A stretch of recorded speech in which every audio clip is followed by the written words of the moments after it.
Hi, this is Instructor Kim Bretz from Laney College, and today we're going to talk about weight training hacks.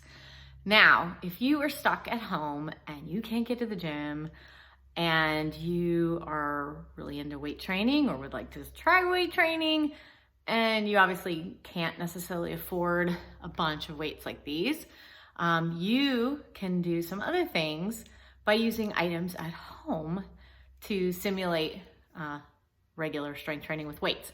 So before we start talking about the hacks though, I want to make sure you understand some really quick things about strength training.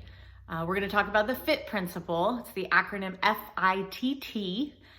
F stands for frequency, I stands for intensity, T stands for time, and the other T stands for type of activity. Frequency for strength training, you should do around 2 to 3 times a week for general population. This is kind of what we're gonna talk about, not heavyweight training right now. And for intensity, you wanna pick a weight generally that will cause you to fatigue between 8 to 12 repetitions of an activity.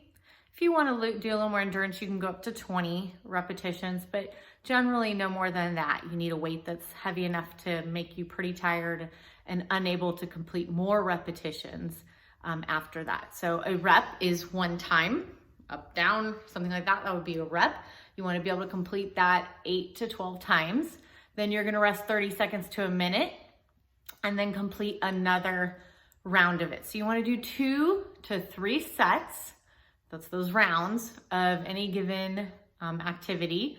And for strength training, you want to also keep in mind that you preferably would like to use large muscles. So in the center of your body, chest, back, legs, and then work out to arms and lower extremities of the legs as well.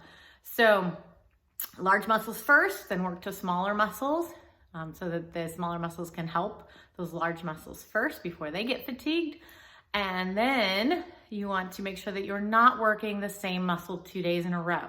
That's a big deal. If you're really strength training, those muscles need time to recover and actually get stronger and put the proteins in to build the muscle. So those are some of the basic rules for intensity. Time, we kind of talked about that too with the rest 30 seconds to a minute or more. And that the type of activity needs to be specific to the muscles you want to work. If you want to work the bicep muscle, then you need to make sure that you are doing a contraction of that particular muscle. Okay, now weight only works when you lift it against gravity. So let's use an example here. I got regular weights right now.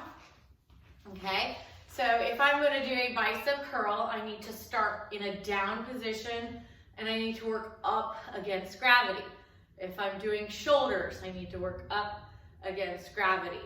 If I'm doing legs, I can come down and support the weight, but then when I push up, I'm pushing up against the weight of my body plus the weight of the weight in my hands. So everything for strength training is with an elevation of a weighted object, okay? If you're talking about pulleys or other type of activities, it changes. But for now, we're gonna stick with up against gravity being our strength training objective for that. Okay, so you don't have the weights.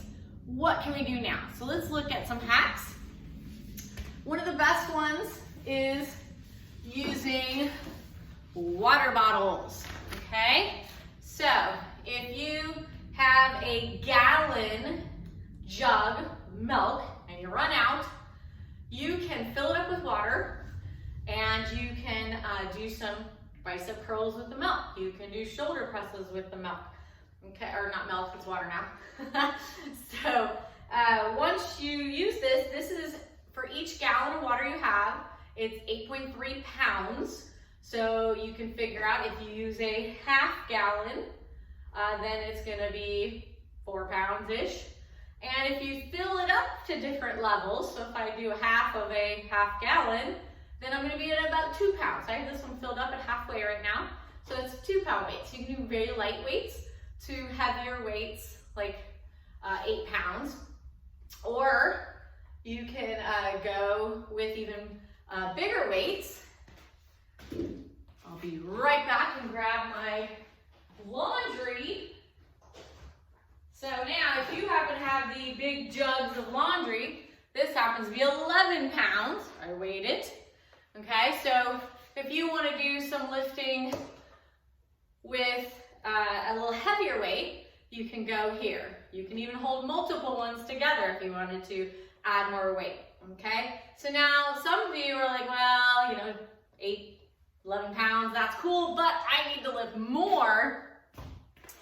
Welcome to the bucket. I would recommend wearing some gloves for this one, but if you have a giant bucket, you can fill it with rice, rocks, water, whatever you want. And you can, hopefully you need a handle with this, and that's why I do recommend gloves, because these handles are a little bit hard on your hands. So from here, you can do a lot of your workouts, bicep curls, you can do shoulder raises, you can do squat work and hold them in front of you. Okay, you can do deadlifts where you lean over with holding the weight and come back up for hamstring. So there's a lot of different ways that you can use this. You can bend over on a chair or a bench and do rows, working in the upper back. So a lot of the activities you can do with weights, you can duplicate that with a bucket, a big bucket. You can also use a smaller bucket if you have something like this. You can fill it with, I wouldn't recommend water because it's open, it's gonna go all over the place, but probably with bags of rice that are in bags so they don't get all over the place. Rocks, things like that, you can add into a regular bucket. And then you have, it's like an automatic kettlebell. You can use it for swinging activities and things like that. You can do rows, you can do bicep curls, you can even take it behind you and do things like tricep extensions. Okay, so anything with a handle is helpful for doing types of things with weights. Now, if you're looking at heavier weights, you may want to consider a backpack. So if you have a good backpack that's sturdy, you can load it up with whatever you have at home. Rocks, rice, any canned goods. You can put anything you want into a backpack. You can hold it and do things with it, or you can actually wear it. Now, if you wear the backpack, then you can do things like squats. So these would be similar to if you were doing with a bar over your shoulders. So that would be a great option for you to do squats. You can do anything where you are using the legs. So lunges, things like that. You can do balance work, all kinds of things. Okay, so using a backpack might be an option for you too, to add different amounts of weights that are appropriate for you. And you can also, if you happen to have painted something recently, or you're gonna paint something, you have the good old-fashioned paint bucket. So again, this is a very narrow handle, so I would recommend using some kind of glove with this, but you can, again, do kettlebell type things with these. This is fantastic because it does swing, and as long as you have the top on real good, you won't end up with paint everywhere. But you can do lateral lifts, you can do overhead type of things. If you turn and put it above you, you can press. So there's a lot of different things that you can do as long as you have the handles and a weight, okay? You can also combine things. So if that wasn't enough, you can get your handles together and do some activities with, you know, paint bucket and some water. So combining some of those weights can also help you as well. So the sky's the limit. You start looking around your room and go, what do I have that's heavy? And start combining it with backpacks, buckets, you know, jugs, jars, things like that. And there's your weight training hacks, okay? So if you need more help with what actually to do, then you do need to research what types of activities are appropriate for the muscles you want to work, because that's not in this video. But I hope that this was helpful so that you can learn how to do some other activities during your indoor time and time at home, and you don't even need the gym. So good luck. Have a wonderful day.